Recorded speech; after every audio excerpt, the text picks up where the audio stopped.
Houston, we are back. Before we get into the episode, T, did you have anything you wanted to say? I'm just ready to get this recorded, man. It's been a long time coming. Y'all have no idea. To my niece, Chloe Farmer, happy belated birthday. To my father, Kenneth Dike CPA, happy belated birthday. I turned 10 years old tomorrow in Masonry, June 24, 2009. I was raised a master mason. So to my brothers in Kings of Israel, number 19, I love y'all dearly. Peace and blessings to y'all. I kind of want to kick off the episode like this before we get into the intro. I'm feeling poetic. Oh, okay. So I said, I remember your first steps. And before that, when the crown of your head popped out and you took your first breath. As your body emerged, I waited for the most important piece because I had elected to be traditional and wanted to wait to find out that when you needed to pee, would you take a stand or have a seat? You cried, the sign of strong lungs, your eyes wide open, the sign of an optimistic future, because with closed eyes, you ain't open to a thing. Birds of a feather flock together, and in an ideal world, I just hope that where I went, you'd follow. In this case, I want to be seen as your hero. Everything's the same, our eyes, nose, lips, and now our last names. To my son, John Ross Dike II, I love you. This is for you. Peace and blessings. Let's get into the episode. Jeremiah 29:11 says, "For I know the plans I have for you, declares the Lord. Plans to prosper you and not to harm you. Plans to give you hope and a future." Dear John, the iconic legend Quincy Jones said, "To know where you came from makes it easier for you to get where you're going." Sean Diddy Combs said, "Everyone has challenges and lessons to learn. We wouldn't be who we are without them." If 2018 and the last 6 years taught you something, it's that anything is attainable with the right focus and determination. Continue to build. Continue to promote your vision. Continue to inspire creativity and make more creatives. In closing, Nas said, "No idea is original. There's nothing new under the sun. It's never what you do, but how it's done. The first chapter of your vision's movements is done. However, you're still a visionary. Peace and blessings. John Ross."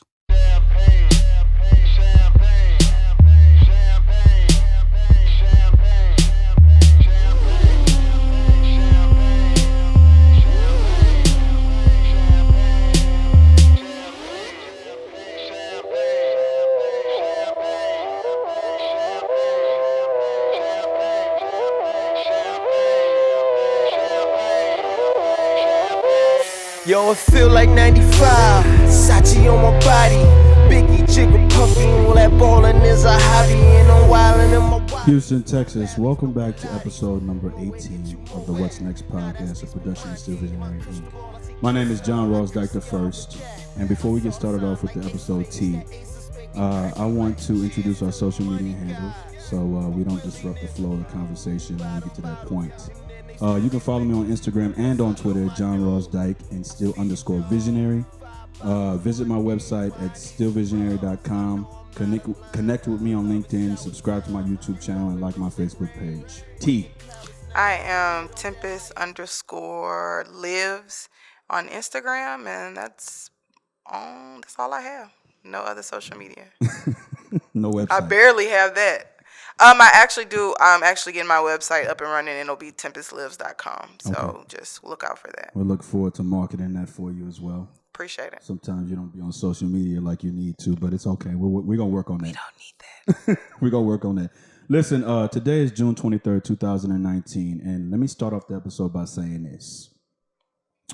My wife has repeatedly told me that, JR, you can't do it alone. You need a team. Mm-hmm. Okay?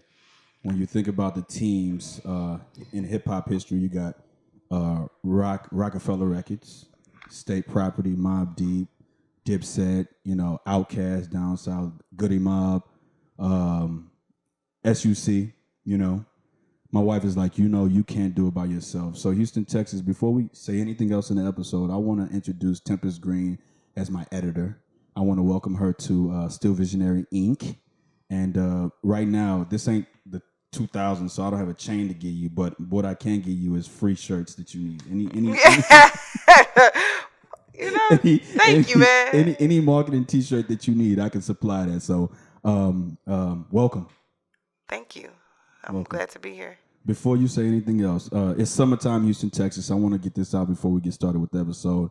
I'm your T-shirt guy. If you need any T-shirts pressed or printed, holla at me, man. Stillvisionary.com or still_visionary on Instagram and Twitter. He definitely meant to say that at the end of the episode, but clearly here we are. But I want to get it out because the last couple of things I want to give you is strictly to you. So let me start off saying this. You being my editor, okay, have I ever given you a project that you thought was trash? And just be honest. Okay, so I'm not going to say trash. He's giving me projects that I feel like could be polished or edited, maybe more thoughtful, more put together. Okay. So, somebody, I read it and I felt like it could have been better. Somebody else may have read it and thought it was okay. Okay. But when I just didn't say, oh, this is bad, or you need to change this without giving you a direction, as I do with everything when we talk about, improvement, I'd say like, hey, I see that this could be better here. And then I say how, you know what I mean? Okay. And I think that's what I've done with some of the projects. The first project I seen, what was it though? It was. I ain't have no parts in that one though. It was a Chameleon Sunrise. Okay, Chameleon Sunrise. And I was like, okay, this is something. I think that was the product of not getting output from your team. You know what I'm saying? Like input from output. Oh, okay. Because the input that came was from the team. I'm talking about outsourcing and talking to somebody else to be able to find out from somebody who I guess would be impartial. Or not biased. Not biased. Somebody who's not biased to what you're doing. Unbiased to what you're doing. And so on that project, I didn't really do that. So that was the result of it. When you like, why are these names like this and what is this and what is this? That was just a result of an in-house thing. Nobody edited it. Nobody looked at it outside of us too. So we put that out just like that. But I wanted to change because my wife was telling me or had been telling me, it's time for you to, if you want to go to the next level, you need somebody else to kind of help you out to structure your things. Mm-hmm. Okay. And so, I mean, we worked the next project or the other project, Plan B. Plan B. So when you presented that to me, you were already done writing it though. Yeah. I mean, okay. So I guess a little backstory for everybody to know is that we actually met 2015-16. Well, I had known you for a while. Right. Right. We're traveling with the lodge and all of that. Your father and I are really, really close. I had known you for a while, but it was the summer of 2015-16 that we actually went to the new teacher orientation together. Because Houston, Texas, I'm a teacher in HISD, and she's a teacher in Fort Bend ISD. For sure. Both in the city. And so we met. We went to new teacher orientation, and I persuaded her to join the team then, or help me out then. It wasn't official because I was 50-50 at the time, but I persuaded her to help me out then. And that's when that same summer, before then I had written Plan B that summer. Right. From an experience. All right. And so I read over it, and as I was reading it, I was thinking like we could put more to it. We could take out certain parts of it. I appreciated the story though, because I feel like it's a story, or it had the premise to really outline what what African American men tend to go through. For sure. And I do have a special place in my heart for African American men. I have a son now. He's only one though. Tiny For human. sure. Shouts to him. And then 2 brothers, my dad, and I've always been close to the male energy in my family, my immediate family. And just knowing that in general, like it could be tough for you guys sometimes, for sure. And I just wanted to do something, or just having that story, I wanted it to really have something, an element to it that when people grabbed it, they could um, feel from it what I felt. You know Okay. what I mean? And sometimes we think we're doing that when we're inside of ourselves and doing our thing, and then when somebody else gets it, it's like, well, we could sharpen this here or there. And so that was that's what I wanted to do for Plan B, is just to make it sharp so that when it got out to the public, we they could grab it and really get something from it. Okay.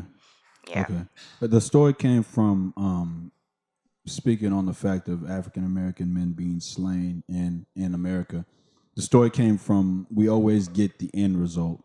Well, they did this and it's because they were this, but we never got the beginning part of why they started to spiral downward. So I wanted to write from that standpoint as to, okay, well, you see a couple of African American men in different lanes, but they're connected through their childhood, and somebody's put to the test, and they're gonna make this decision.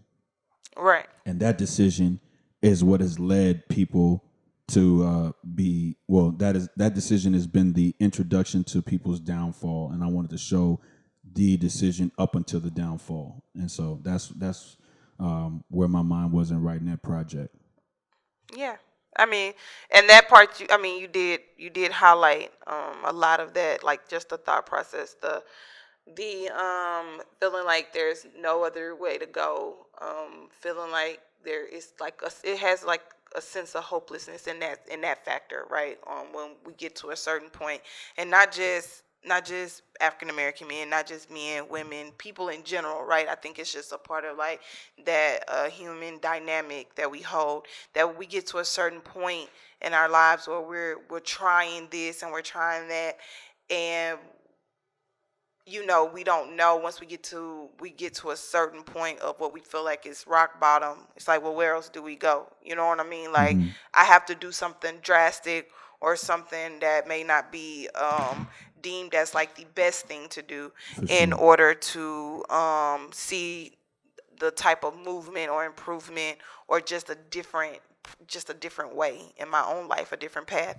And so I think that I do believe with Plan B, that's where it was going, just trying to basically highlight and show the process, and what we tend to, where the different corners we tend to go to when we feel like we're being pressed back.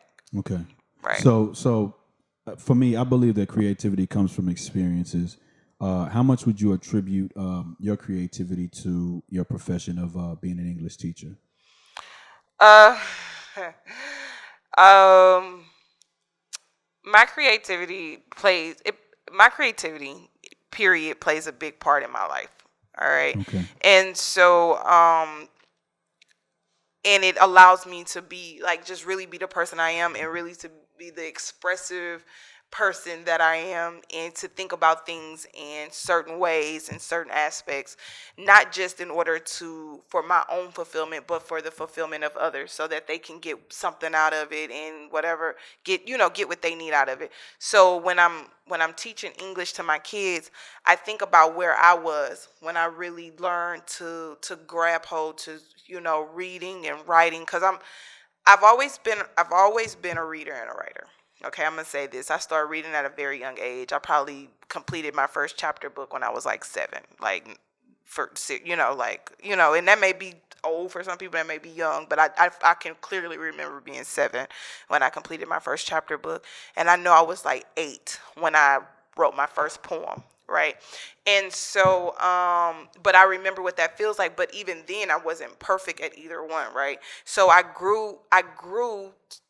I always loved it, but I grew into like the craft, the reading and the writing. I kept growing, and I kept taking in like the connection to literature, and just to that, I don't know what to call it. I don't know, but it's my way, right? It's just For my sure. life. For And sure. so taking that in and remembering, oh, I remember when this teacher taught me this. I remember when this teacher challenged me here. This professor challenged me here. I remember going to this poetry spot. I remember the first time I performed. I remember the first time, just all these things. And then when I'm teaching my kids, I'm wanting them to have that same experience. So I think about, like, how can I deliver this to them so they can see, like, it's more, reading can be more than just, oh, this is boring, I want to do it. And writing is not just some tedious task, right? It's something that you could actually, like, something that can help you come out of your shell, come out of yourself, and just really express what's going on inside of you and what you have going on. Okay. Okay. So, and literally, that's what I do every day. Like, I really don't hold anything in as far as just my everyday life. What I feel is what I say. Mm-hmm. What I do is what I want to do. If I don't want to do something or whatever, I don't do it. I don't really, I flow. You know what I mean? I just I go with the flow. I go with what's going on inside of me. And I feel like in society, we are pressed to go against what we feel. Okay. You know what I'm saying? Just to kind of fit in the lines and to fit in the boxes and the boundaries. And I just tend to, even when I try to do that, it's just inherently I just go back and say, bro, I ain't doing that shit. Yeah. You know what I'm saying? Yeah. I got something else I want to do. I got to do that. I have to express myself. You know what I mean? And so even with being a teacher, like, my kids, I would have the defiant kids or whatever. And sometimes I would have to pull my kids to the side, like, say, bro, I understand. You know what I'm saying? Your teacher, she understands, because I may be the same level of defiant as you are in different ways. Yeah. You know what I mean? Yeah. So I definitely understand that. And I try not to be hard on my kids when it comes to just them knowing how to express and be real about who they are, because sometimes they just feel like, you know what I mean? Like, damn. And so for me, I'm just like, well, no, like, that's just like, you have to be more responsible in this way or that way, maybe, but the essence of who you are, be who you are. Yeah. Right. So going back to the fact of writing Plan B, the summertime, I think 2014 Forest Hills was out that time. J. Cole. And did he say J. Cole? J. Cole, man. And I remember writing to January 28th. When I gave you the project, you told me to write to, do you remember the track you told me to write to? I think it was 03 Adolescent. Why did you point me in that direction? What's the price of a black man's life? Yes. I checked the yeah. Because that was January 28th. Is that January 28th? Well, that's the I think that's the line though. Yeah. that was resonating with me at the time, because it's like, what sometimes in this society we can be a bit devalued. You know what I mean? And not just by others, we can also devalue ourselves, right? Mm-hmm. And it was kind of in that era, like, if you're not playing sports, if you're not a rapper, if you're not, what the people, quote unquote, the masses are gravitating to, then your value is. But we even see now with the passing of Nipsey Hussle, rest in peace. And just with people who you would think can be above it, they still get, it still seems like they may be slain in a sense of like, dang, where's the honor in it? Where's the value in that? Yeah. And when we forget where, like, the stepping stones and where people are coming from, and how, like, really all life is value. Yeah. It's valuable. Every being, every tree, everything. It all has a purpose. It all has a value, and you can't just overlook it because you don't see that a number attached to it. Mm-hmm. You know what I'm saying? Or you don't see certain things attached to it that you consider valuable. Mm-hmm. That doesn't mean that this certain population or this certain thing or this certain person or gender, etc., doesn't have value. Mm. And I wanted that to be seen in that those two men in this project, they had value regardless of their background, regardless of their struggle, regardless of all the different labels that could have been attached to them, they had value. You know what I mean? And we want to remember that. No matter what, that we all have value, that there's value attached to everything. And I mean, I think that was just a different form of writing for me, because normally when I write strictly about relationships. When I watch films and I watch just sitcoms, movies, whatever's on TV, it always generally revolves around a relationship. I just think that go around, instead of trying to be romantic, I wanted something political. And so I tried to stretch, because I can assume that you're an avid reader. Yes. Okay. Yeah. I can assume that you're an avid reader. And in being an avid reader, how many times a week are you reading? Every day, multiple times a day. Okay. If I skip a day, that's because I've been like probably more so in tune with just life. Like I haven't slowed down enough, but that's very seldom. I read something every day. And the reason why I said that is you got two books right there in front of you. You got one book that you referred to me, which we'll get into, and then you have the other book, which I want to talk about that other book, because I think that maybe that you find your influences for what you read. Yeah, for sure. For sure, I definitely do. Are we talking about that right now? Like how? Before we transition into that, let's go. What song's on your mind right quick? All right, so I like right now. I really, so every day I jam 2 songs, y'all. Okay. I ain't gonna lie to y'all. Okay. Every day, even when I say I'm not gonna turn them on, I turn them on because I love them. Right. All right. One of them is 21 Savage, J. Cole, a lot. Now I listened to that one for several reasons. First of all, because I don't know, like when the song first came out, I loved J. Cole's verse, like loved it. So I play this song all the time. I played it all the time, y'all. Cooking, cleaning, driving, etc. So then one day my son, he was not a year, so I'm thinking anywhere between 6 to 9 months. And I see him, and like I turn the song on, boom, hit the track. He's bouncing, right? Like he's ready. Then he gets to J. Cole part, which is shout outs to J. Cole. He's my fave. He's definitely my favorite rapper. Yeah, for sure. And my boy goes crazy, right? He's all into it, And that verse in that song, it really speaks to J. Cole's like just how he's kind of persevered like in the game, because some people don't, I feel like maybe he could be overlooked. I've never seen him as an overlooked artist, but I know he's not like a super trendy artist. He gets on, he gives you what he has inside of him, and he leaves it on whatever he puts out, and he gives it to the people. For sure. You know what I mean? And he's not always worried about if the people are going to, gravitate or like it. Is like, hey, this is what I have. This is what I'm giving. And this is just my perception. This is how I perceive it.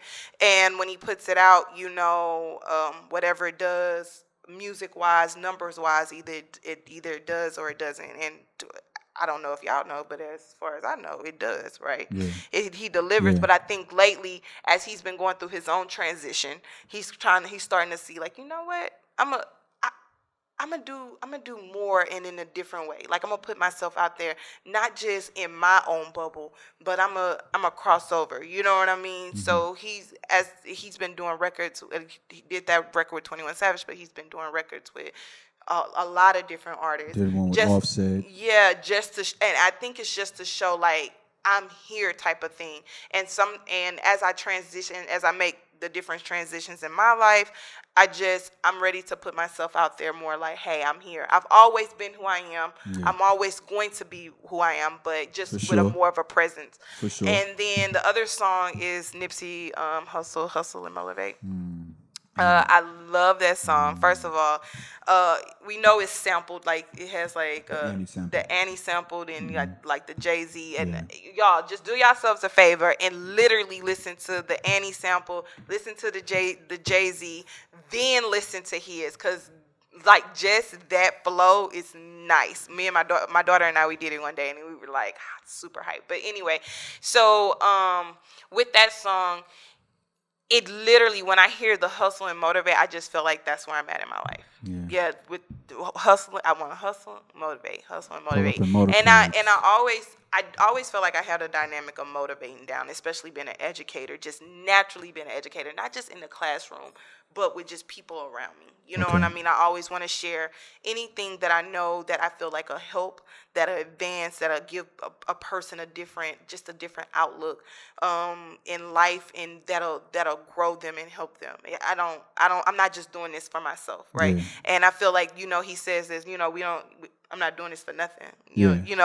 We have a purpose, it's a plan, and that's one of my things. Like, I feel like I have the motivating down. It's just really honing the hustle and getting myself out there more, so people can really, my reach can be wider, and whatever comes from that comes from that. That's all I'm trying to do.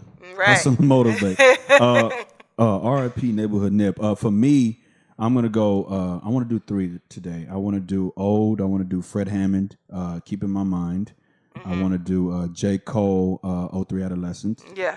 And then I want to do off the new Jim Jones album featuring Mano and Drama. I want to do My Era. Okay. So your influences, all right? Your influences. As a creative, who influences you to do what you do and to be who you are? All right. So my number one influence, as far as like writing, and not just writing, y'all, but like being me unapologetically. And it doesn't matter to me if it sounds cliche or whatever, but Maya Angelou, she is a big inspiration for me. No doubt. So big. I've literally of course, growing up, you hear the poetry, right? You hear the poetry, but it wasn't until like a year or 2 ago I got my hands on her first memoir, I Know Why the Cage Bird Sings. And I think a lot of people may read it in school, in college. I didn't read it until after. Even being an English major and African American lit minor, I didn't touch that book until after college. And when I read it, I was like, whoa. I was like, what? This is amazing. And I felt connected to her then, but then she's very human. You know what I mean? And so after that, I didn't realize that she had a series of memoirs that literally went from her time as a child to until she had her son, which she was like 16 or 17 when she had her son. And then it goes on, and if anyone has ever chronicled her life, she was a madam, she was a stripper, she was, she was married. She was married to a white man. She did so many things, but she was an avid follower, and like, I'll say this, Malcolm X was almost like her mentor. In a sense. Yeah. And so, and then she had really close ties with Martin Luther King as well. And she definitely had to go through the devastating deaths of both of those men. And of course it was devastating because they were both young at the time of their killing, assassinations. And so, I even when if I'm down or I'm not really completely feeling myself, like I feel like I'm kind of lost, I pick up anything that she's written and I can find myself in it. And I know, like, you're good. And so I have that inspiration. It's like I go to her, I go to her, I seek her as an inspiration. And then I have my newly found poetic inspiration, Rupi Kaur, I would say. Can I see this? Yeah, you can throw it up in there. Yeah. This one is called Milk and Honey. And she has another one. And it's really good. And what is it called? The Sun and Her Flowers, I think. I can't, I'm drawing a blank and I don't want to mess it up for y'all, but both of her books are really, really good, and she's a phenomenal poet. And when I'd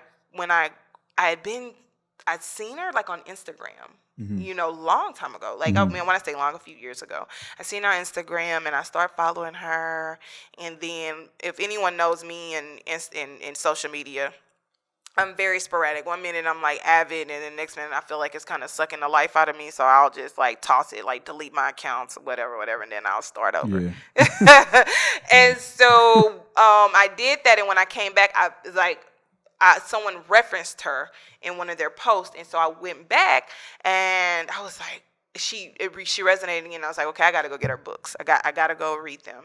And so Milk and Honey was the first one I read, and when I read it, I felt at home, just literally at home with everything that she had going on, because she's very candid about her sexuality, about family, about just how she has treated or mistreated herself, and how she has come from the ashes of different fires that either someone set or she set herself, and she she had to like really get through those different things, and she's very real about who she is and the human experience, and some of the things that we want to shy away from, because I feel like in today's society nobody wants to be human. We all want to seem like we're superhuman. We're not, and she gives like that permission to not be this perfect individual, and to just be yourself. Like what the fuck else, like they say, like everybody else is already taken, man.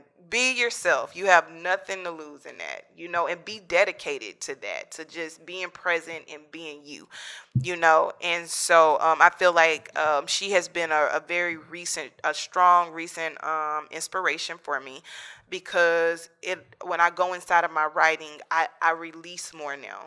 I'm like, I don't care who if it's when it's time to reach somebody, it's going to reach who it needs to reach. And for those who it doesn't reach, if it doesn't reach them, it doesn't reach them. You know what I mean? They could come back to it years later. Like, we all know that words are alive anyway. So you may read it one day, and if it speaks nothing to you, and then you may go through something or someone close to you or whatever, or you just end up in a different space, and then you pick it up and it resonates with you. And hey, you have a different place with it, Yeah. So, yeah. Where was I? So he's thrown off because my dogs are over here fighting. Hey, y'all cut it. Cut. I'm sorry I had to tell y'all that, because y'all probably like, what is he looking at? So I clearly have a Maltese poodle and a damn pit bull, and they're in here fighting each other. And the Maltese poodle is crazier than the pit bull, if y'all can even imagine that. Anyway. So you told me to read a book. Right? Yes. And me not being that strong of a reader, I'm still struggling with it. I haven't made progress in it, but I have made it to a point where, well, let's just say I haven't made progress in it. But you told me to read that book, and it brings me back to the one of the projects I gave you. My man, shout out to my man Cliff Morris III at Waltrip High School. He's an English teacher as well, and the head basketball coach at Waltrip.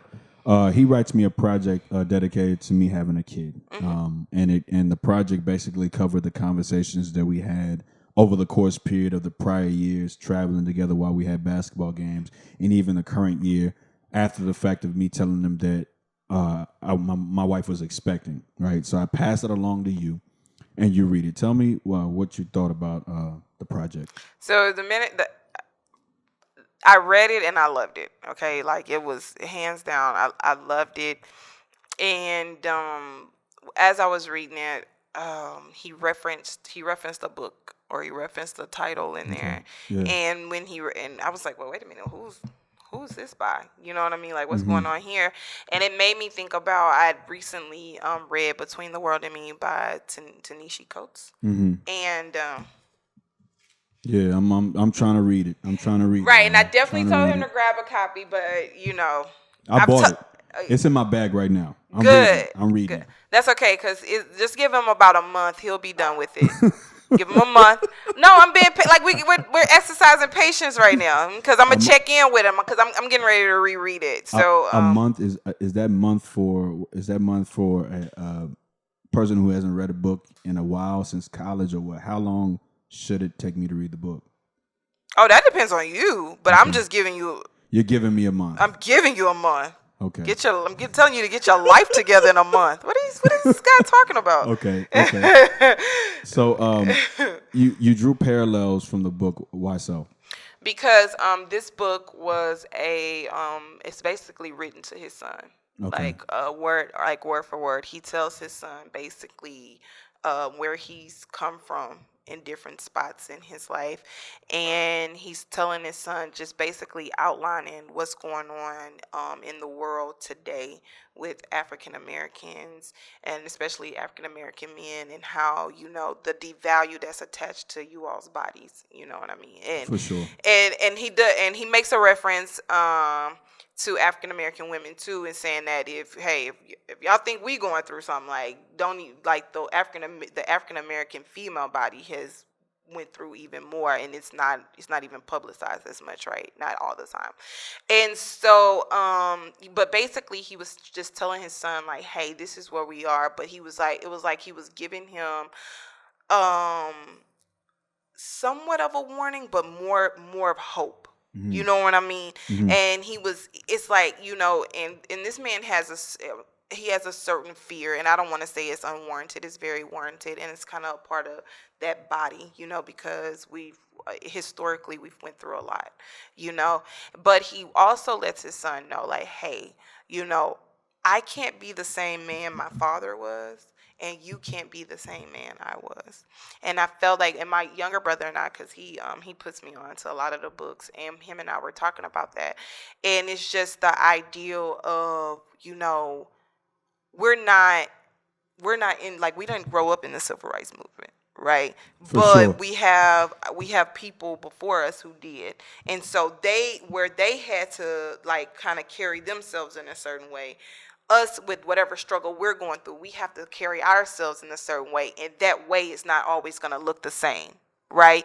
And he just wanted to let his son know, like, hey, you still be you no matter what. Like, don't be apologetic about any part of you. Don't try to stray away from just wearing your hoodies and listening to the music you want to listen to, or whatever, just because this is what's going on, because essentially you're taken away from you. You know what I mean? And that's not what we're here for. We're not here to take away from ourselves. But he goes through in depth about so many different things about being black and male, and in America. He even talks about how he went, what it looked like when he went another place, like out of the country, and how he carried that same apprehension and fear when he went to this other place. And then he realized how unwarranted it was compared to being in America, and it was like, damn. Okay. You know what I mean? Okay. So I'm gonna tell y'all this. It's a lot of different dynamics that's in that book that I feel like every man, period, should read that. And Okay. I definitely recommend it for any male with a son, Okay. to read it, because it brings. Because even with me and my daughter, like, because my daughter is 11, my son is 1, so we're not in that strong discipline or whatever. I'm just giving him little boundaries, like, say, bro, don't touch that. You know what I mean? But even with my daughter, I'm like, damn, some of the things that I've, like, taught her, some of the ways I've taught her to be or whatever. After reading this book, I was like, well, damn, maybe I could have eased up on that, because maybe I'm teaching her to be, super, like, defensive and etc. in ways that's not even warranted for her anymore. You know what I mean? So she may be carrying a pain and a struggle that she doesn't even need to carry right now. And not to say I don't teach her, not to say you don't teach yourself, your kids, whoever, how to handle themselves in certain situations. It's like because in this book he talks about how you have to be cognizant of, like, our disposition, but you just acknowledge it. You don't wear it. You Okay. see what I mean? Okay. And so that's what I seen in the piece that you gave me. It was just like just that direction, like the direction that the man was given. The guy, man. yeah, right, the man giving the other man, right? Yeah. But just that direction, just about being a new father, and just like, hey, you got this. You know what I mean? And it really made me feel. It made me feel good, and it made me like it was another dynamic of the, hey, you may be onto something, because you're really highlighting. It's like your projects are highlighting different dynamics of just being black in America, or like just the different things that the African American male goes through. That's what I'm talking about. Shit, let's go. So today is June the 23rd, 2019. We have 191 days left in the year. What do you hope to attain in those 191 days? One thing that I plan on doing in these last days is one thing is that's different from the question I'm gonna ask you in the end. So be selective on how you answer it, because I don't want you to have to repeat yourself. See, I think I'm gonna need him to just ask all the damn questions right now, so okay, I could just. Okay, we're nearing the end. So, with the 191 days left, what do you hope to attain, and then what's next for you? Oh, okay. So, what I hope to obtain, then that's easy. For where I'm at right now is more self-awareness. Okay. And more of a pure consciousness about just me, and not like the physical me, but what's like literally dwelling inside of me. So I hope to obtain just more of that consciousness, and just being more aware about like myself and how I treat other people and things around me. Okay. So that I'm honoring not just me, but I'm honoring all that's around me. So I do hope to attain more of that awareness, and that's not always easy. That's not always easy when we've already been like mentally programmed in for some other shit. You know what I'm talking about? No doubt. All right. And so, what's next for you? All right. And let me just kind of paint the picture on why I asked you that last question. Well, for me, and they're in the completion of a project. And this is just the way my mind works. The What's Next podcast is all about bringing creatives on and finding out how we parallel in our journeys. Right. Your journey is this way, my journey is this way, but there's a connection. Being creatives, being in this lane, being in this city, there's a connection. And I just want to bring y'all out here and talk to y'all about how it is and what it is that y'all do and how y'all do what y'all do, right? Mm-hmm. So I'll pose that question to you, the last question of the podcast. What's next for you? Tempestt Green. All right. Lives.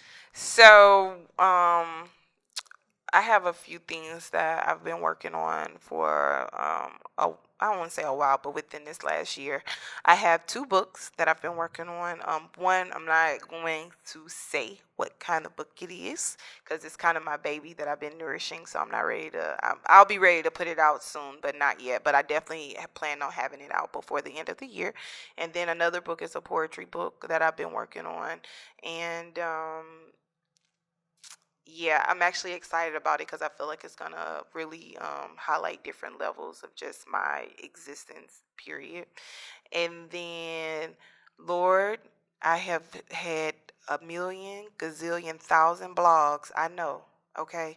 But if this next one I have, if I can just make it the hub for people to like really come and get draw inspiration and love and all your knowledge and whatever, that would be great. And it will be tempestlives.com. And but it's not up yet. You go look at it now. You're gonna be disappointed. Okay. So just working on that. And can I say this? I'm gonna say something. Hey, any dope web designers out there, y'all holler at your girl. For sure. Please, because I want my websites to be dope. Fire. Well, I just want it to be designed dope, and then I'll put the content on there to like really bring it alive, you know. Okay. And so those are like the 3 things that I want to do besides transitioning into like a different hub of my career. Correct. Okay. Yeah. So the last thing here at Visionary. Jesus Christ. Here at Still Visionary Inc. Pardon me. Here at Still Visionary Inc. I like to give out this token from my company to you for every creative that comes on. This is an exclusive black SVI T-shirt that I make for the creatives. So when you wear that, I know that you were on the podcast. So that's from the company to you. And you also were the one that suggested that I just leave this at the end. So that's why in the last, I want to say 18, 17, 16, and 15, 14 as well. 13? Did I do it in 13? Who was in 13? I can't remember who was on episode 13. I'd have to look. But that's when I started. When we had that conversation, that's when I started shifting the shirt to the end of the episode. Well, appreciate it. Taking constructive criticism. Thank you. And he really does take my constructive. Yes, I'm trying, man. You know, when you've been programmed some way away for years in your career, you know, you wanna make advances. You'll start to listen. Well, I just want to help. That's it. No doubt, man. Welcome to the team, Houston, Texas, man. Hey, John Ross Dike II. This is for you, baby. I love you, Houston, Texas. Peace and blessings. We're going. Bye.